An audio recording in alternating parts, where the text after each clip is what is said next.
I've heard a lot of this song. I like Brittany. Me too. Ram Ram.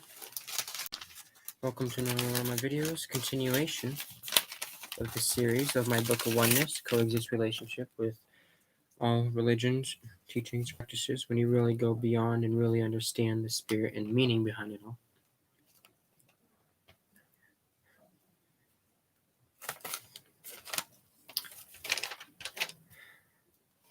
Sorry, I was speechless. I was thinking about Christ saying why he speaks in parables to certain devotees, because they wouldn't understand. A lot of people misinterpret the Bible. It's a very grievous story. So, be pure enough to ride through it all, waking people up to their true nature. This episode is episode 23, Shiva's Dance of Life by Ram Dass. Nataraj, Shiva statue, is beautiful in India. When you understand that thought comes from the space of the thoughtless, then your singing and dancing is no other than the voice of the Dharma, the universal law. This includes transition of death. Whatever our dance is, we come from that place, the spiritual heart.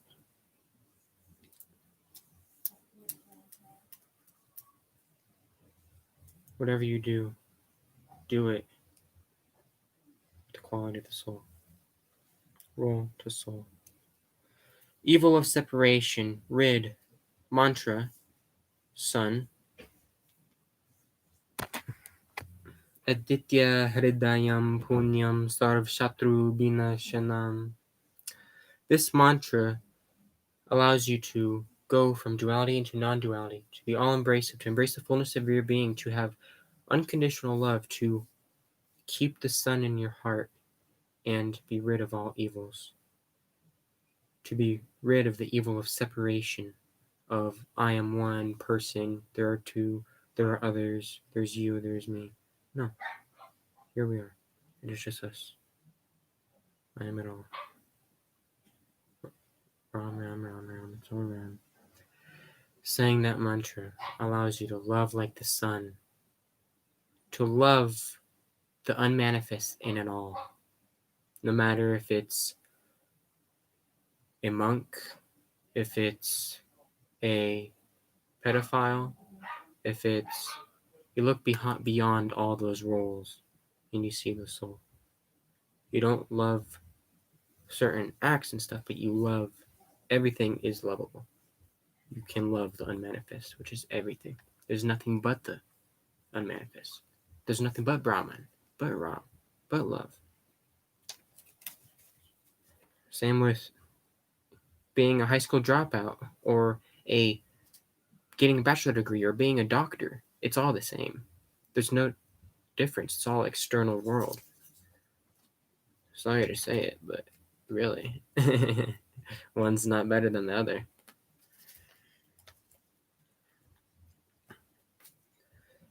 If you want to change the environment, then change your head. Lighten the burden by sharing and being gentle. Be gentle with yourself. So. How may I serve you?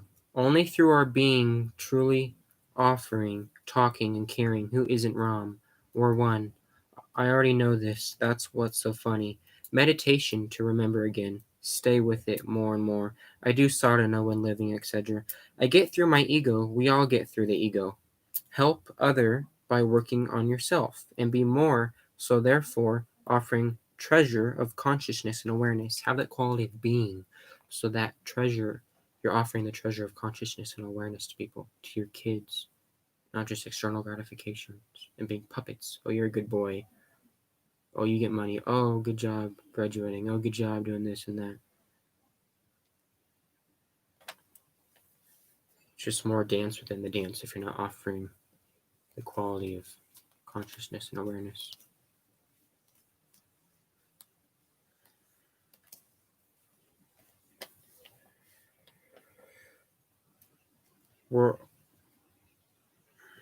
Are we always needed on stage? Are we ever going to take off the costumes? We can starve together if we're here and now. If not, here and now, the amount of food will be never enough. Western man equals not enough. It's a funny joke. True, though. Here and now is the doorway to energy, and in it there's no you outside of time. You're outside of time. Be here now. Whoever you do it, don't be it. Because whoever you are, you're right here always. And we can watch that dance too. Do it all with no attachment. But really dig it. Because the fool wants to become God, he never finds him. The master is already God without ever wishing to be. That's from the Gita. Like Christ saying, well, tomorrow I'm going to be crucified. Way it is. It's the way it is. The way drama works. Jesus suffered because that was the Jesus story. Christ doesn't suffer because Christ always is, always has, and always will be. And that's who you are in truth as well.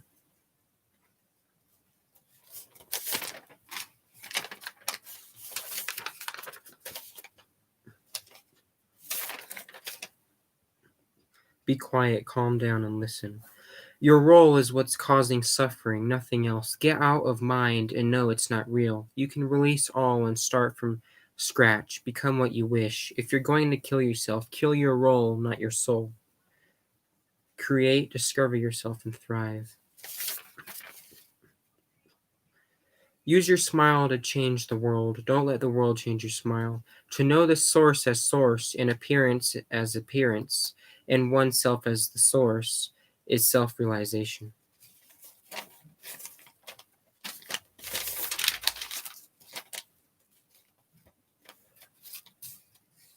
I'm a little surprised, just when I thought that was the end of those pages.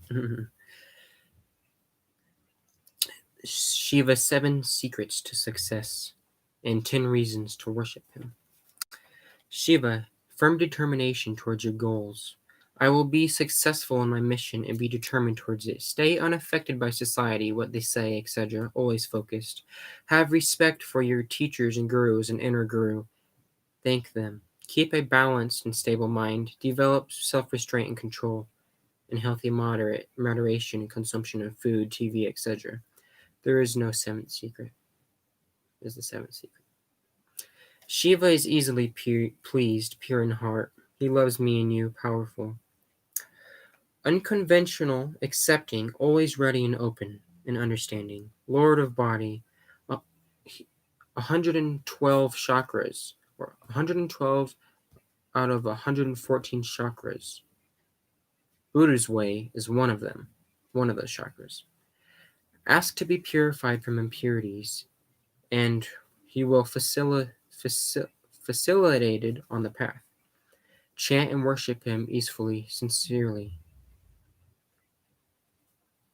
He tolerates your anger. He's a very good husband to Parvati. He's a family person. He loves and cares for his devotees. Immense power. He destroys our suffering and impurities, ignorance, delusion, attachments, pride to facilitate our spiritual growth. Lord of the animals, protects from disease, harm, and hence he's known as Pasupatinath. He gives you wisdom and knowledge, the source of all. Choose Shiva as inner guru. Oneness, reconnect with all. Om Shiva is not a person, but is the entire universe, the space and consciousness. It is the form where everything comes from. Everything sustained in it and dissolves in it. No way you can step out of Shiva, because Shiva is Summum Banum of the whole creation.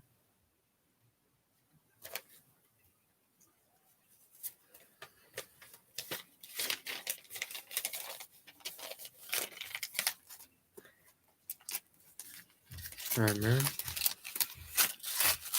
Let me know who all is watching, or comment down below. I mean, no one is really here. I'm just speaking to myself because there is no others. There's no one else in the other boat.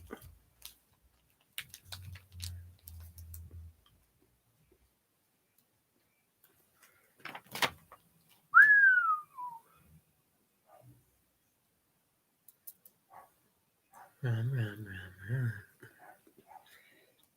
It's all a happening. You're either around for the enjoyment of that happening or you're busy happening. It's all a happening. You're either around for the enjoyment of that happening or you're busy happening.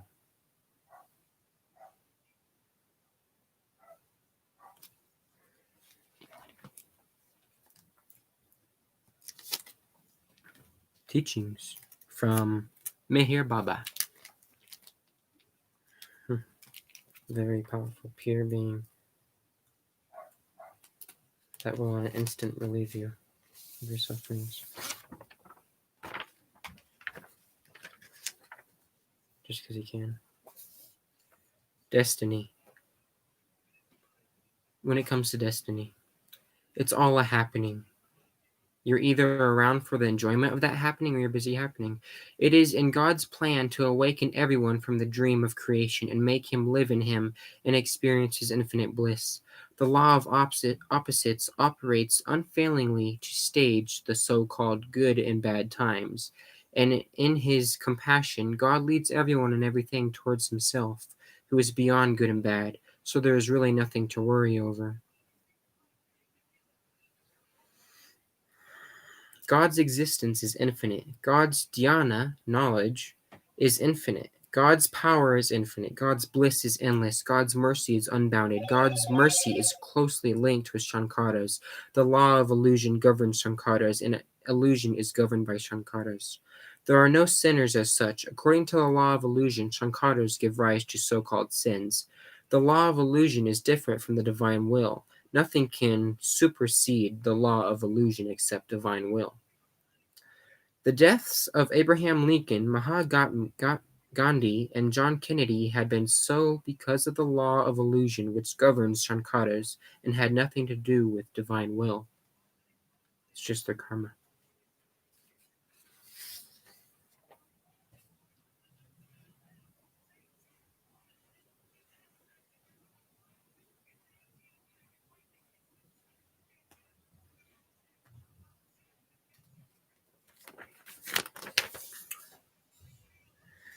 According to the law that governs the universe, all suffering is your labor of love to unveil your real self.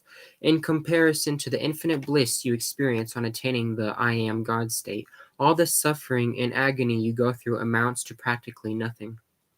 There is no free will. Everything is in accordance with the working out of one's own sankaras, and even this depends on the preordained plan set in execution with the emergence of the original whim of God, which gave the original urge to know, who am I?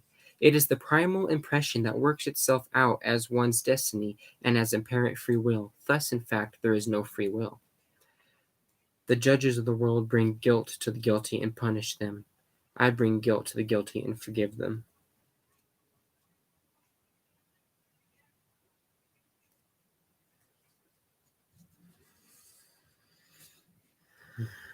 Meditate on that. There is no free will. All suffering is your labor of love to unveil your real self. In comparison to the infinite bliss you experience on attaining the I am God state, Shiva. All the suffering and agony you go through amounts to practically nothing. It never happened. It's just more bliss. There is no free will. Everything is in accordance with the working out of one's own shankaras, karma, imprints, consciousness, perceptions, etc. And even this depends on the preordained plan set in execution with the emergence of the original whim of God, which gave the original urge to know and question, who am I? Instead of just being it. It is the primal impression that works itself out as one's destiny and as apparent free will. Thus, in fact, there is no free will.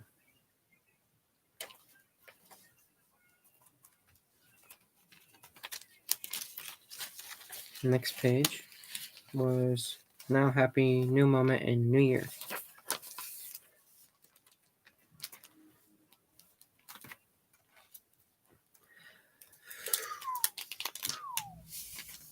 Here we are.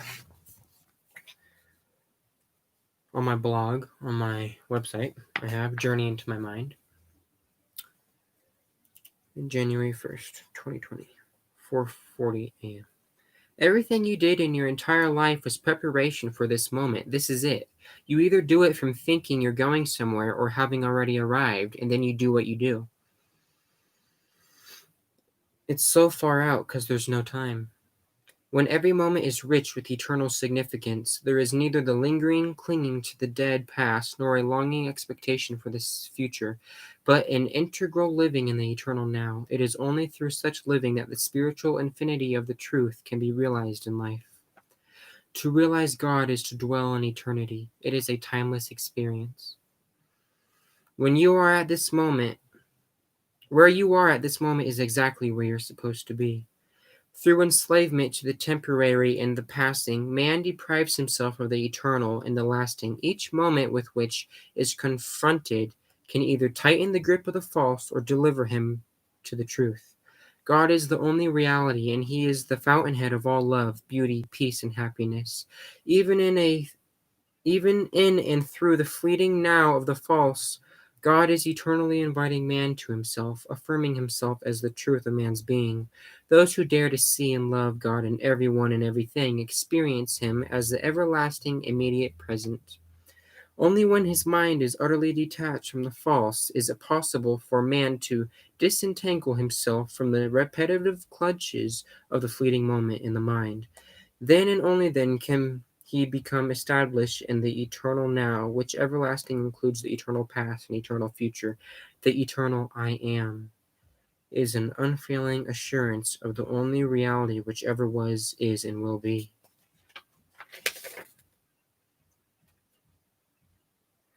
The way to peace and fulfillment in union with God, the divine beloved, is a daring dive into the eternal now, not by fruitless surveys of the past, nor by elusive longings for the future, nor by enslavement to the fleeting moment, but by staking everything with God. Is it possible for you to experience yourself as the immutable ocean of love, here and now, here and nowhere else? Is the final solution of all your problems. Love born in the truth liberates without binding and fulfills without overpowering. It is a pure blessing, not only for yourself, but for each and all, forever and ever in the eternal now. Even now, I am not speaking and reading, but I am speaking and reading. I am not speaking and reading, but there is speaking and reading. Inside, in the eternal now, goes, I am, I am, I am, I am, and there is speaking happening. I am, and there is sitting. Here in the highest place, you can hear and meet me. I am.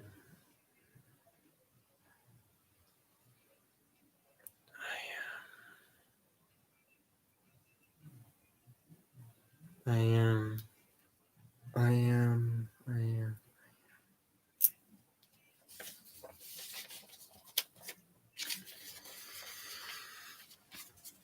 According to the law that governs the universe, all suffering is your labor of love to unveil your. We just read that. That's when I had OCD moment, and I had to print it twice just in case the paint erased it, which is an attachment. People tell me to come back to reality, but I can't find it. That's my problem, because it's relatively real. Einstein knew this with the theory of relativity.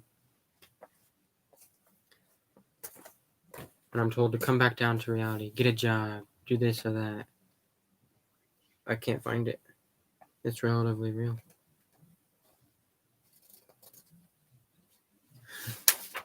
Our intellect is a power we all have. The mind, it's like a power to know that I know. But there's a difference between knowledge and wisdom. There's a difference between science, which is knowing that it knows, and a baby that knows he that knows, the knower that knows he that knows.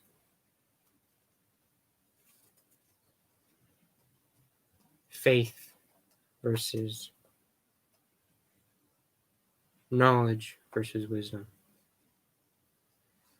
You don't need to know, you know. You can't know or think it anyways. Just be it.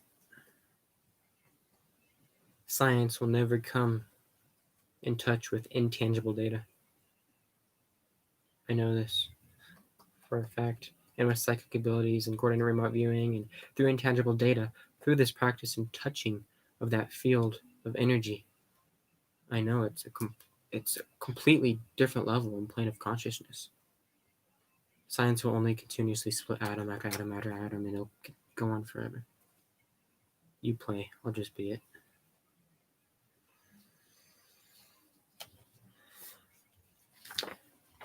Until you can allow it, you are not free from it. Until you can allow something, such as an aversion, you are not free from that aversion. It's very strange to walk down the street and be in love with the universe and do nothing about it and just be an impeccable warrior within whatever form you happen to be in.